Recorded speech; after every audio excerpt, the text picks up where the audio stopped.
Hey, what's going on, everyone? Dominic, the Primetime Treasure Hunter here. In this video, I'm going to share with you the top 10 most expensive and most profitable items that sold in my eBay store for the month of September 2020. You're going to see one item that sold for almost $1,000, one item that sold for almost $600, multiple $100 plus sales. Even the first one we're going to start off with here is a $75 sale for an item that I picked up for just $5 at a garage sale. I showed it to you in the haul video with Mrs. Primetime that I just did this past weekend. And wait till you hear the amazing story behind the person who purchased it. What the heck am I talking about? Well, let me show you right here. I'm going to share my screen with you. It's the It's a Wonderful Life Christmas throw blanket. Really looks nice on this white background. Just really pops. It really helps that it has a little bit of color in it. That green really looks nice with the white and the black. Those fringed edges look really nice as well. Just unfolding it like that and showing that scene. That is a famous scene from It's a Wonderful Life. If you have never seen it before, I highly recommend it. Watch it this winter time for sure. This is where I found it, just to bring you back to the video from this past weekend. There you can see right there, just sitting at the end of a driveway on a chair, bunched up a little bit, but I recognized, James Stewart and Donna Reed, and all you got to do is just open it up a bit to just get more of a view of it. Now, sometimes it's totally bunched up. You can't see anything, but I say with any blankets, any throws, whether it's inside at an estate sale, as I've shown that before, or if you're outside, it really pays to just take the time. It's like digging to the bottom of a box and exploring. That's what treasure hunting is all about. You've got to explore stuff. So open things up and you'll be surprised at what you'll sometimes see inside. So there you go, a $5 to $75 flip right there. Now, the story behind it, a day later, I get a message from the person who purchased it. Now, I'm not showing the message on the screen because her name is in there and I don't want to switch over to another application and go over to PowerPoint, but I wrote it down. And what she wrote was, this is word for word: "I have to say, I'm so thankful for this auction." She called it an auction, even though it's buy it now. But my husband's family lost this in a fire 3 years ago, and I have been looking for this ever since. It was their favorite Christmas item, and the family was most devastated about this because it held so many wonderful memories for them. Now, that is just amazing. That is one of the great things that comes along with reselling, when you could find these, rare pieces. And it is rare. I mean, there are It's a Wonderful Life blankets out there, but this one is almost impossible to find anymore. So to be able to get this, put it up, and to give it back, to get it back to those people who lost that in a devastating house fire, I mean, that just makes my month with this sale. It makes it really one of my favorite sales of the month for that reason. It's just incredible. So anyway, I just wanted to tell you that story.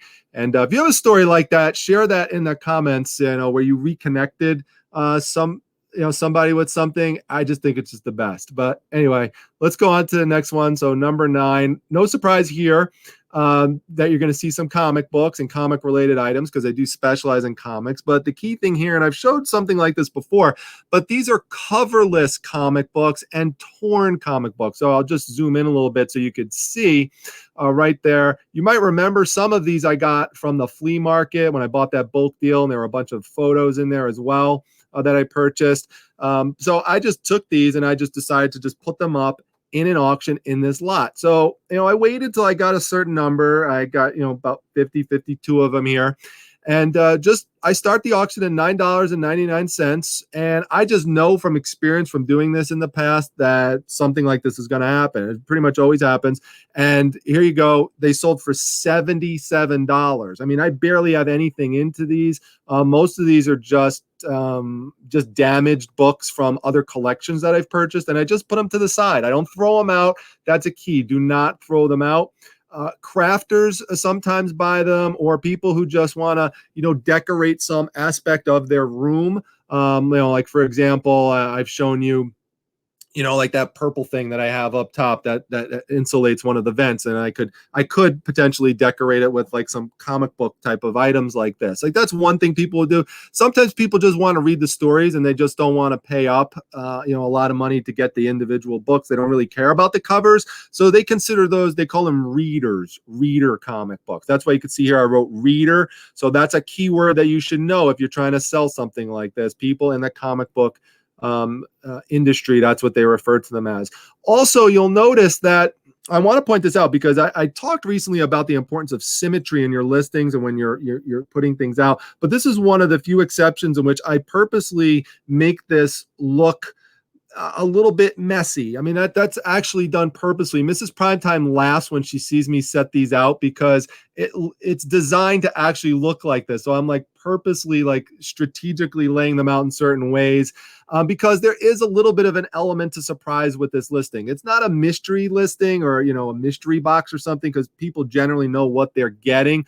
But you are allowed to say you're throwing in like a few little surprises in there. And that's what I say in my listing. You know, I tell people what most of the comic book titles are, as you could see down here. And I let them know, you know, certain key issues that they're getting where something really important happened, like the origin of Man-Wolf or Harry Osborn revealed as the Green Goblin or the second full Punisher appearance. You know, you can find this stuff out, by the way. I have it linked down below if you want to try to find these key details at comicspriceguide.com.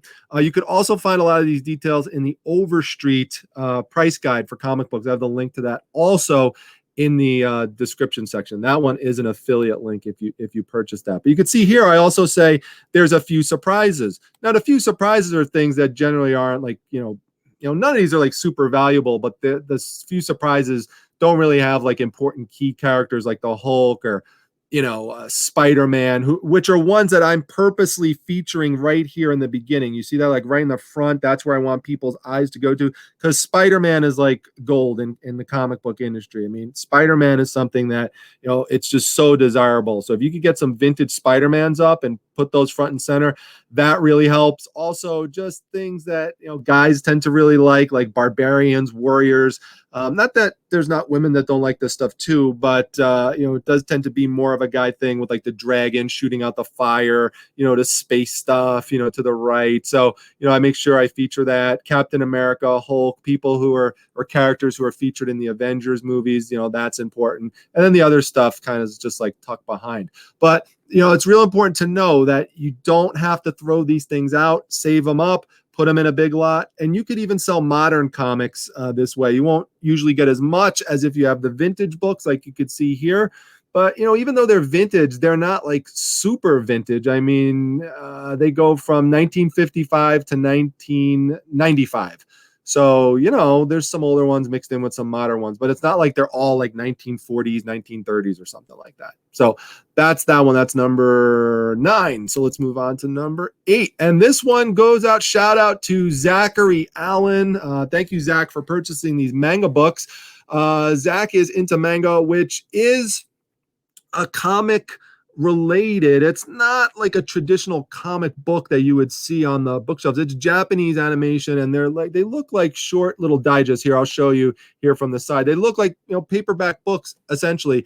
They're actually, if you open up the cover and what looks like the front cover, it's actually the back of the book, and what looks like the back of the book is actually the front. So that's one of the characteristics of manga books. That's how one of the ways you'll know it's manga. In addition to seeing, you know, that there's Japanese animation. Like I told you in a prior video on staging, I show the fronts and the backs. And I do this even though Zach, you know, committed to purchase this from me on the side. We were talking about it. He saw them on my bookshelf in the video. He wanted some more detail. And so he's like, all right, well, you know, could we do a deal for these particular books? And I said, sure. And, you know, we just worked out a price of $78. So that's for 1, 2, 3, 4, 5, 6, 7, 8, 9 books there.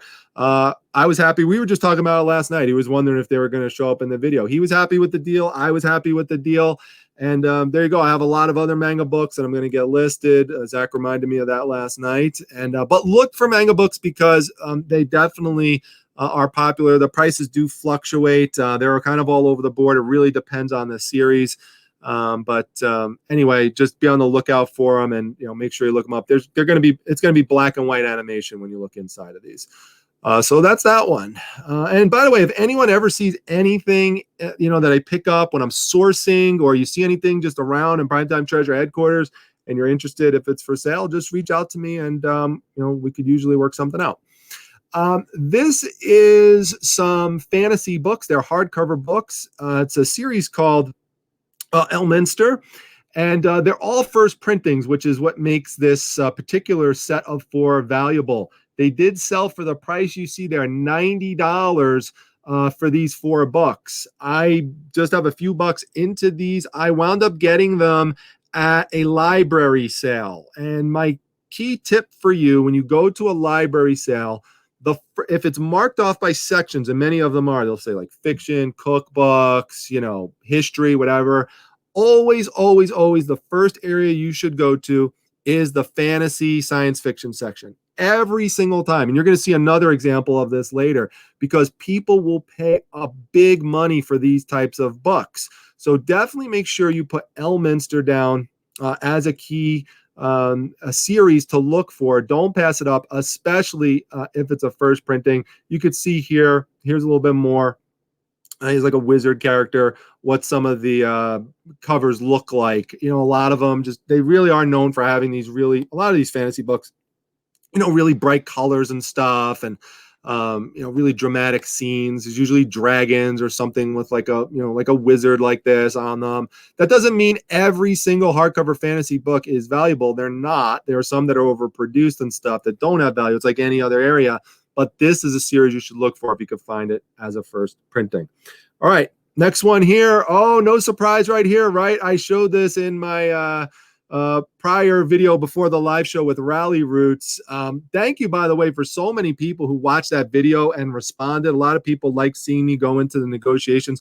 There's already been over 5,000 views of that video and so many comments, and I'm just glad to hear it. But these sold for $86, $85.99. I take you through the whole negotiation from when someone started offering me $55 for them. It's funny, someone else had commented and said, gee, I wouldn't go through all that back and forth with you if I was the buyer just to save $10.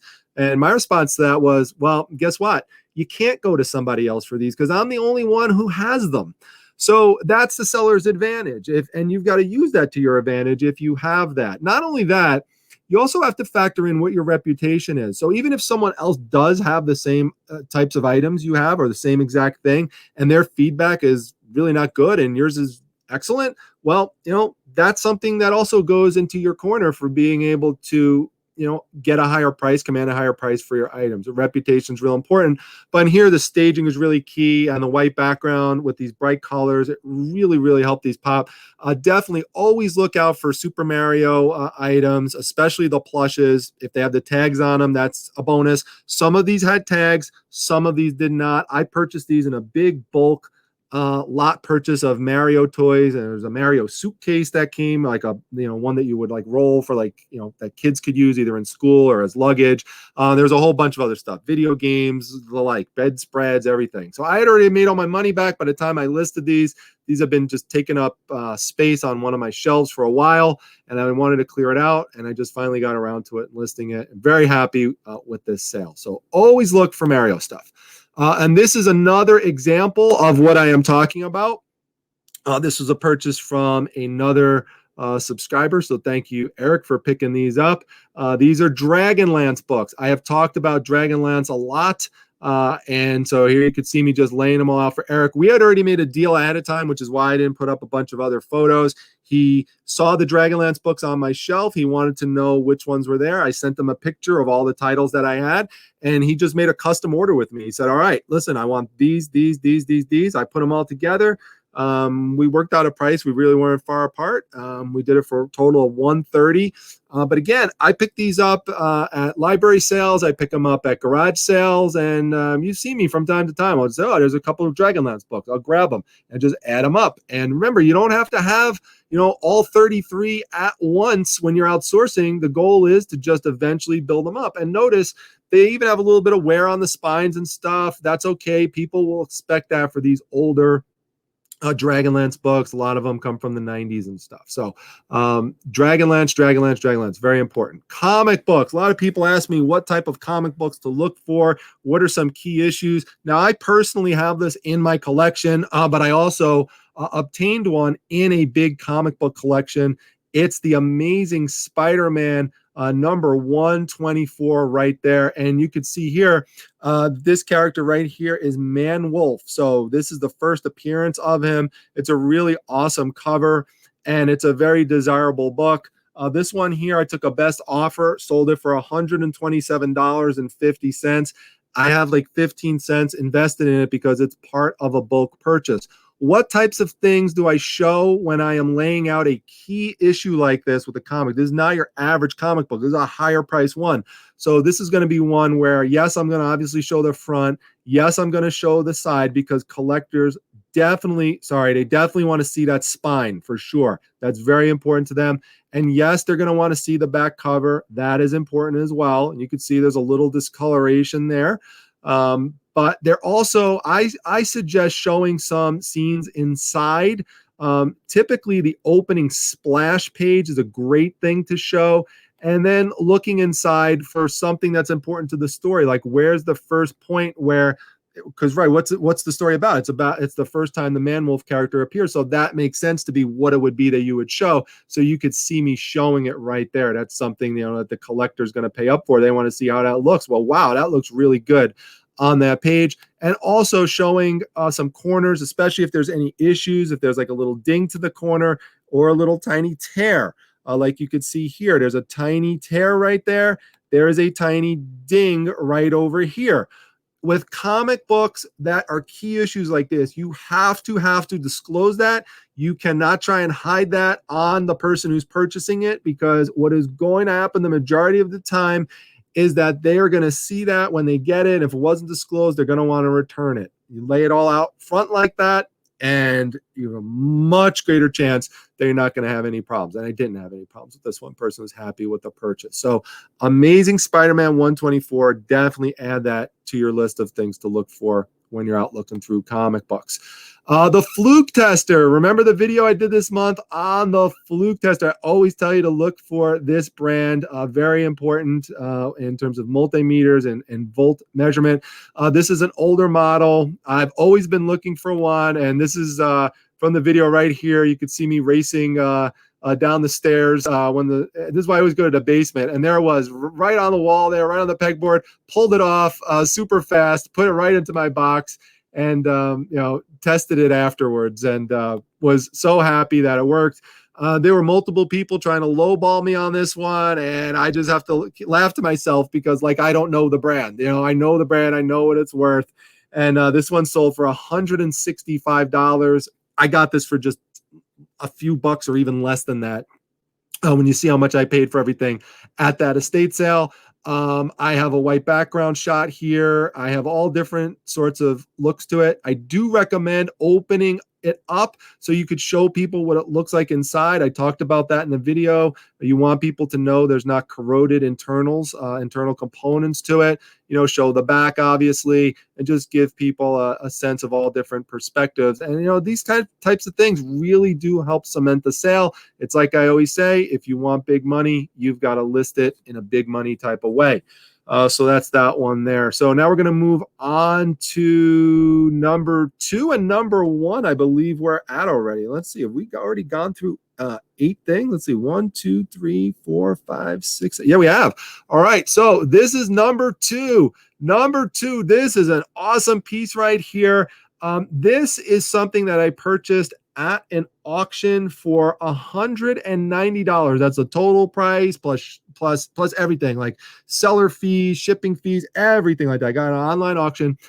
This is amazing. So this is a splash page not a splash page, but a color page, I should say. I'm perseverating from my my Amazing Spider-Man comic, but this is it's a color guide from an internal page of a comic book called New Gods, which is a famous comic book. It's a famous comic book series, but more important than that, and what really drew me into this, in addition to the colors, and it's showing, like the demon is going to come in the next issue, is that this was signed by Jack Kirby, who has now passed away, a famous artist, and did a ton of work for Marvel, work with Stan Lee.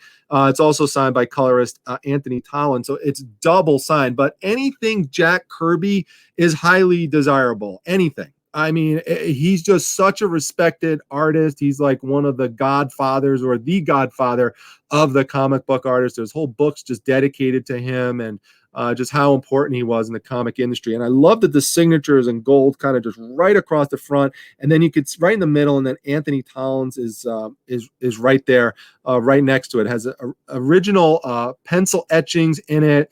I mean, it's just amazing. Original colorings. I mean, it's just such a cool piece. I'm just so excited to get it, and sold it for the price that you see there. That literally sold for $575. It's sold internationally, so which is one of the reasons that I do advise you having global shipping as one of your options, because it really does help out. Here you could see me just kind of zooming in, just getting some of the signatures to really pop, because you want people to be able to really look at them closely. If they're going to pay that kind of money, they want to make sure that the signatures look legitimate. What really helped is having this item also in a frame. I mean, it's a nice, beautiful, thick frame. It's just a great piece. I had it displayed, and I was preparing to display it for months, maybe, until it sold, but it actually sold pretty fast.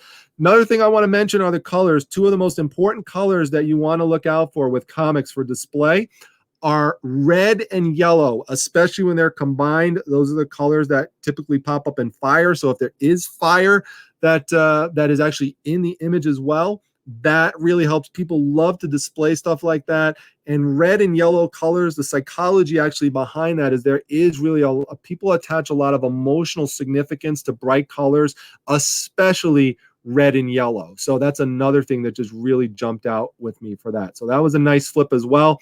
And the next one, this is part of, again, furtherance of my strategy this year, which has been to and I did a whole video on this, on purchasing exclusive items. In other words, these are items that nobody else can have. I'm literally the only one else who has it. So I'm paying up for it, but then I'm also charging up for it so that somebody else, could get it. I can make a nice profit on it, which would be this one here.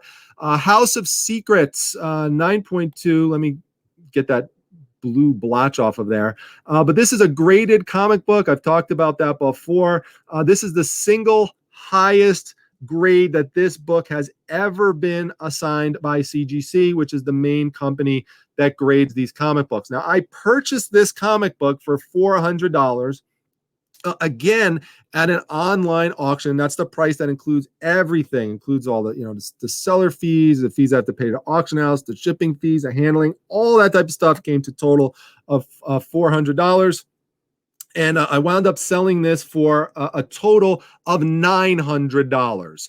So I more than doubled, or just about doubled, my money on this. And this one sold pretty quick, actually. Now, quick after I listed it. The problem was when I got the book back, and this is something you have to look into if you get graded comic books, is sometimes when they get mailed out to you, it will shake loose from the interior component, and then it will look crooked inside. And that's not good, because people are purchasing this to display it. They're not going to read it. And so they don't want it looking crooked inside. And so you have to make sure you're buying it from a reputable place. The place I got it from actually sent it back to CGC, and CGC re-slabbed it. Now, when they do that, by the way, they have to regrade it.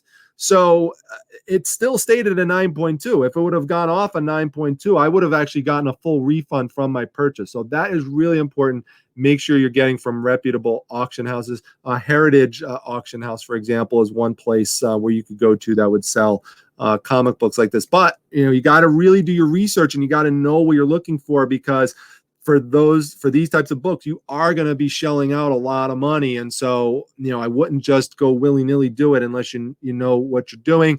The thing that I'm really looking for in this type of book, what really made it appeal to me, first of all, this is a vintage book. This comes from 1960. And, someone was actually asking me, I think it might have been Harry Graham was asking me when I posted this on social media, like, wow, what actually drew you to that? Well, it's an older book in and of itself. That doesn't necessarily mean anything, but we've got monsters in there who are attacking someone. And we have a dominant looking woman who's leading the charge wearing a cheetah print leotard.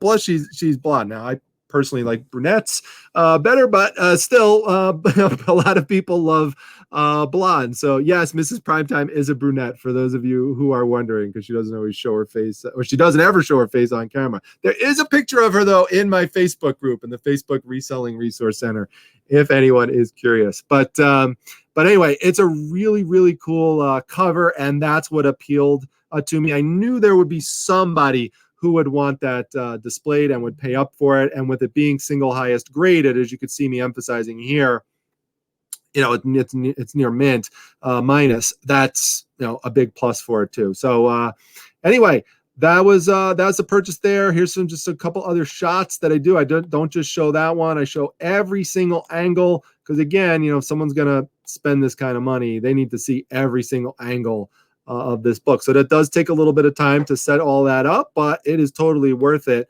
to get that kind of payday. So anyway, I hope that you all enjoyed me taking you through that top 10 list. As always, let me know what your favorite item was down below, or something that you learned the most from. I always love hearing that, love getting your feedback, and appreciate you sticking with the video if you're still here from the beginning. So I'm going to wrap this one up. Make sure you hit the like button. Make sure you subscribe to the channel as we try to race towards 20,000 subscribers by the end of the year. Not sure. Let other people know about the channel if you enjoy it, if it's helping you out, and get them to come over and subscribe. And also, make sure you hit that notification button up top, that bell icon, because I have a lot of people say, oops, I missed the Rally Roots interview and you didn't have your notification button on. Hit that and you should get notified that I'm going live. If not, just follow me on Instagram. I notify people there. And I also notify people in my Facebook group, the Facebook Reselling Resource Center. The link to that is down below. I always post it in the announcements section. It's also broadcasted there too. It's streamed there as well, my live shows. So anyway, that's it for now. And I'll see you all back the next one. Take care.